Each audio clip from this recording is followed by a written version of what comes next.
Good morning. Welcome to the Thursday morning devotion, encouragement, and prayer time from Impact Prayer Ministry.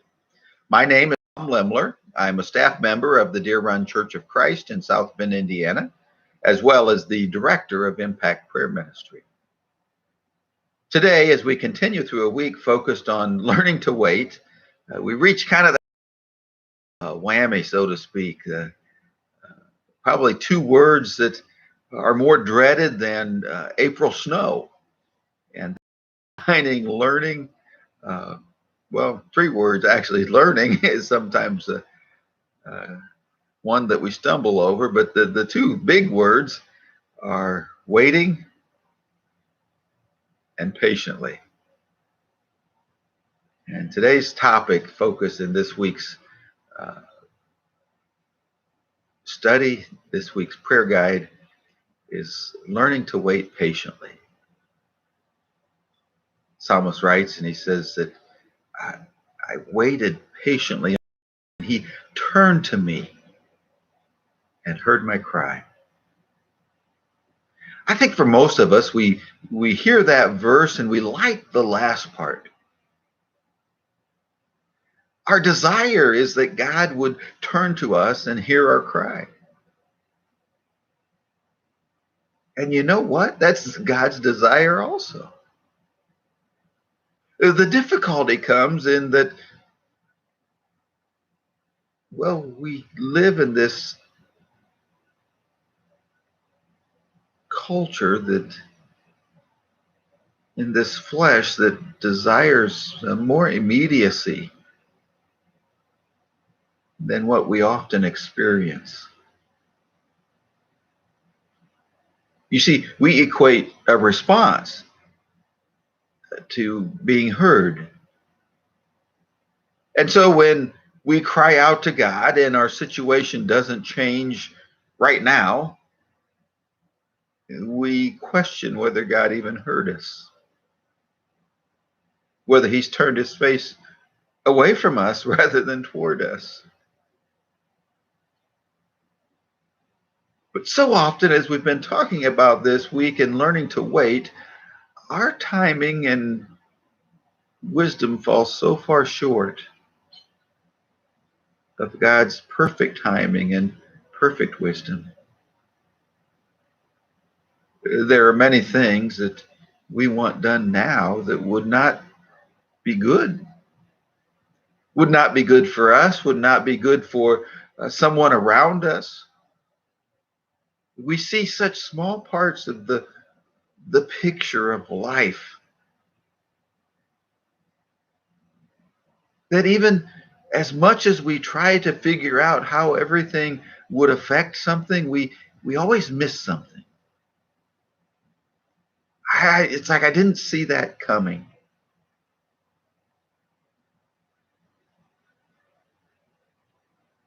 I remember a lot of years ago, I was in one of those transitional times and was preparing to move and taking the things that were my personal property. And unwittingly, in doing so, it prevented someone else from doing the job they needed to do.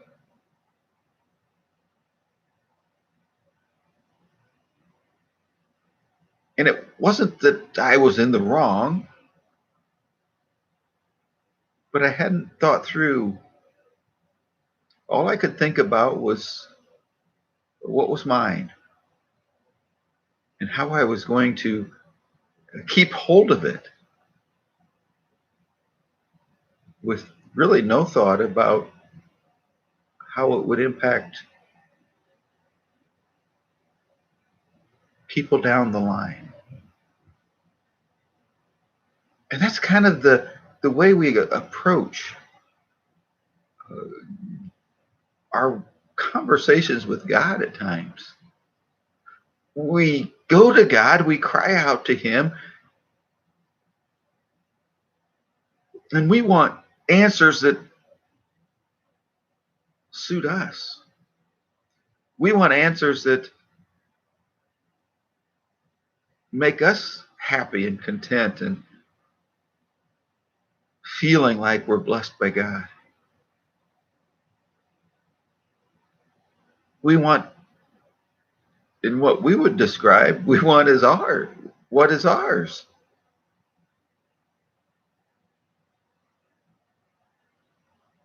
And sometimes we approach that with such a level of, many times unwittingly, selfishness, but sometimes deliberate selfishness. And it's not that we've simply missed something, we've not even cared to think about how it affects others. And so learning to wait patiently says that God knows more than I know. God knows better than I know. And that He will and He has turned His face toward me and heard my cry. Sometimes just knowing that you're heard goes a long way into helping you to wait. There are situations, there are elements of life that we know simply takes time to resolve. But we also realize until we're heard that resolution rarely even starts.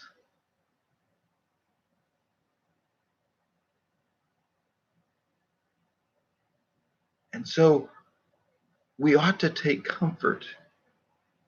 We ought to take courage in learning to wait patiently, knowing that God has heard and has turned His face toward us.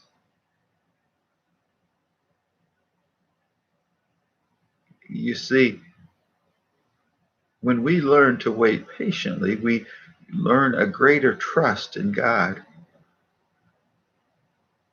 We know that it will work out, it will be better than what it was. We know that God is working on all of the pieces. And that illustration I used of my life, if I had not only taken what was mine, had belonged to me, but had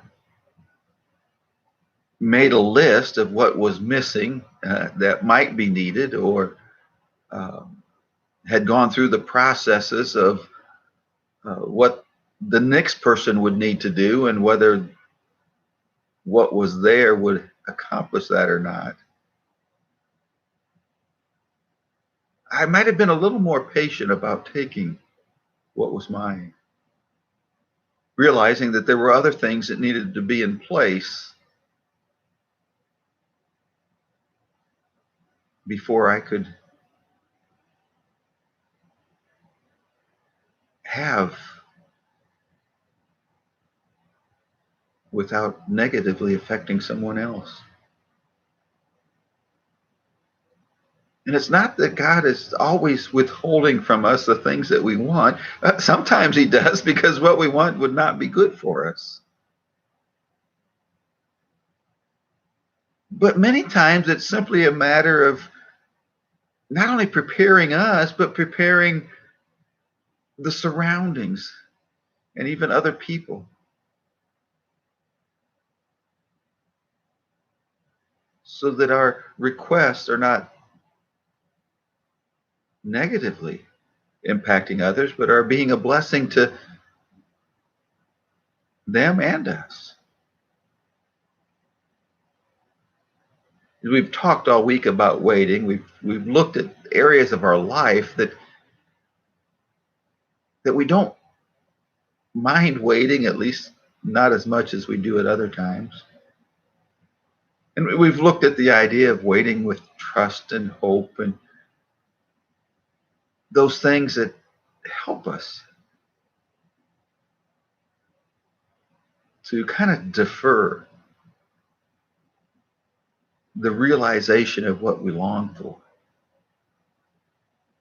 It's kind of the heart of faith. It's seeing the unseen. It's believing what can't be proven. It's trusting that God's face is turned towards you, that he has heard.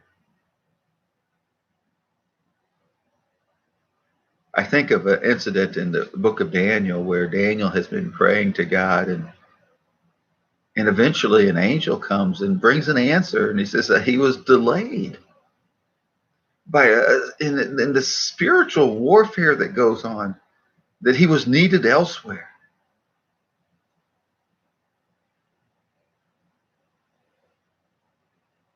And when we observe the world that we live in, it ought to be fairly obvious that the spiritual war is great. Even in our own life, the attacks that we face, the temptations that seem to come unexpectedly, in our weakest moments, in the times where we're most susceptible, the enemy's pretty good at finding those times.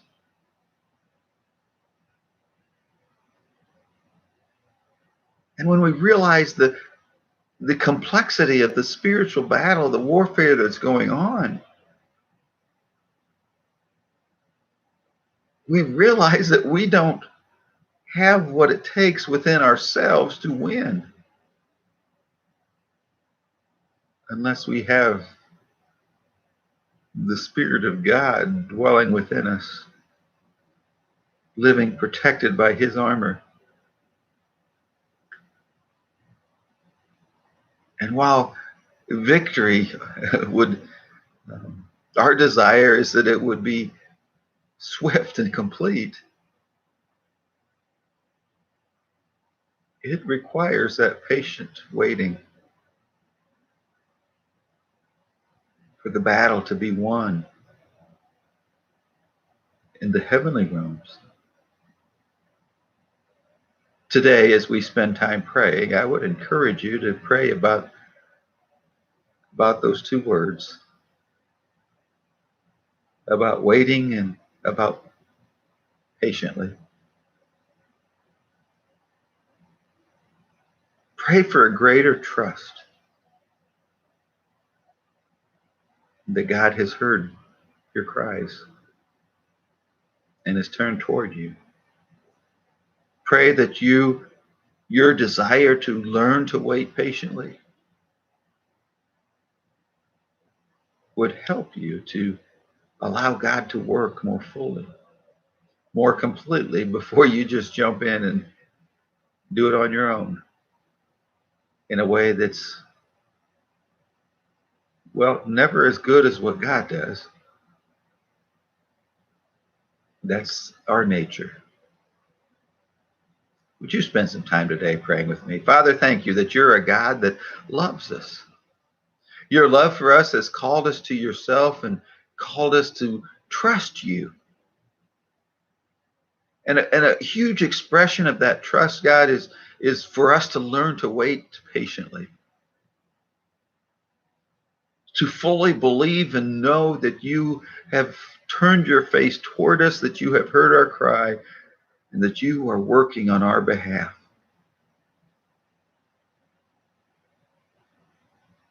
Father, as we learn to wait patiently, may we begin to see the growth that you're producing within us. Growth that would not take place if everything we went to you about was resolved in the way we wanted immediately.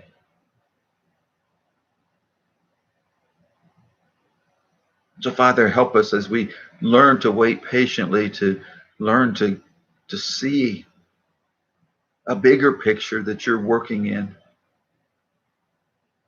And for those elements of it that we know that we can't see, may we continue to trust, believing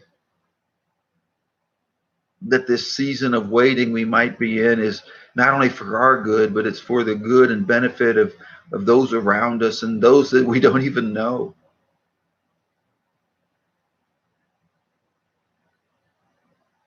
Father, help us to grow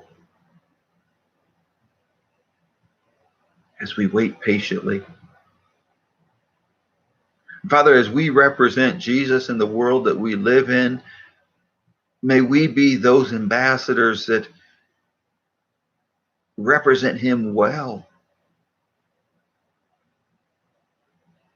May we do that by the way we interact with people, by the way we turn our face toward them and listen to their cries. Father, even those cries that we may not agree with, those cries that we do not understand, may we hear them with a face turned toward them and with a heart that desires to understand where those cries are coming from in their life. Just as we know that's what you do for us. The cries that we cry out to you are not always ones that you agree with. They're not always cries that ask for things that are good and right. Sometimes they're cries that are cried out to you in pain and in anger that are not always even making sense to us, let alone to anyone else. And yet we believe and trust and know that you, in those cases as well as those that are well formed, you turn your face and you hear us. And Father, may our willingness to do that for others help them to believe and know that you do that for all of us. As we learn to wait patiently, may we become better listeners to you and your word, and better listeners to one another.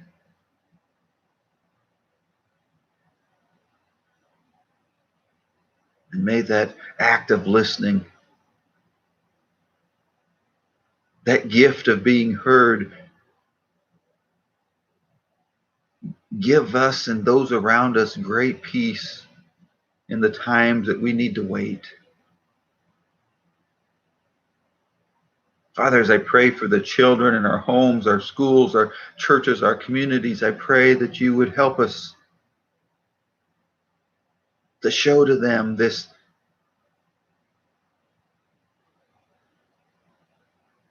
practice of waiting patiently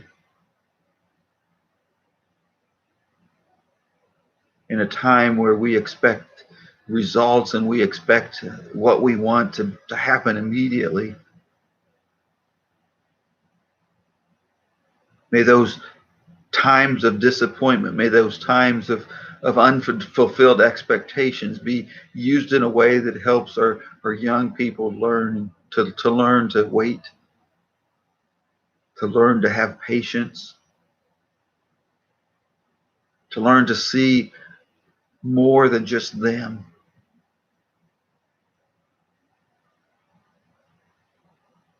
To see how you continue to work even as we wait and even as we learn patience. And Father, as we learn to wait with patience, not only do I pray that we can model that for our children and our young people, but may we live that for our children and our young people.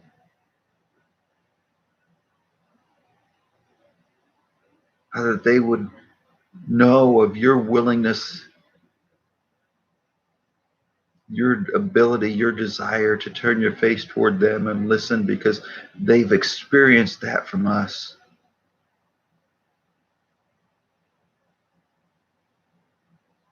Father, today I continue to pray for so many of my friends and acquaintances, connections that are in seasons of waiting, as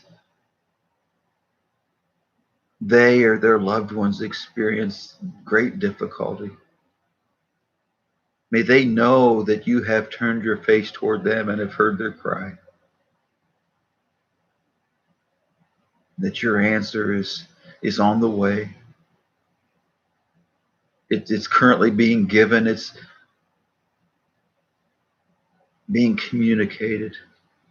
It's being put into motion, into practice. So, Father, I pray for my friend Cal and his family, and I praise you that some of the family have been able to sit with him and talk to him and pray with him, for him, even as he's sedated and unresponsive to them, but at least not in the way that we would anticipate or desire, but is responsive in a way that brings healing. Father, for the number of my acquaintances, those in my circle of life that are mourning, who grieve the loss of loved ones, I pray that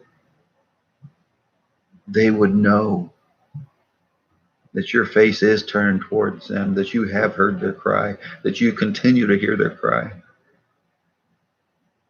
that as they wait for the comfort and peace that you continually pour out, that their lives are not only filled with grief and loss, but with great memories. Father, for every one of us, as we live life today and as things happen in a time frame and schedule that's rarely what we would plan and anticipate in every detail, may our desire to learn to wait patiently help us to represent Jesus well. And may our patient waiting lift up Jesus to everyone that we encounter in such a way that many are drawn to him. It's in his name that I pray. Amen. This has been the Thursday morning devotion, encouragement, and prayer time from Impact Prayer Ministry. Thank you so much for joining me today. I do pray that your day is greatly blessed by God so that you can be a blessing to others. Have a great day.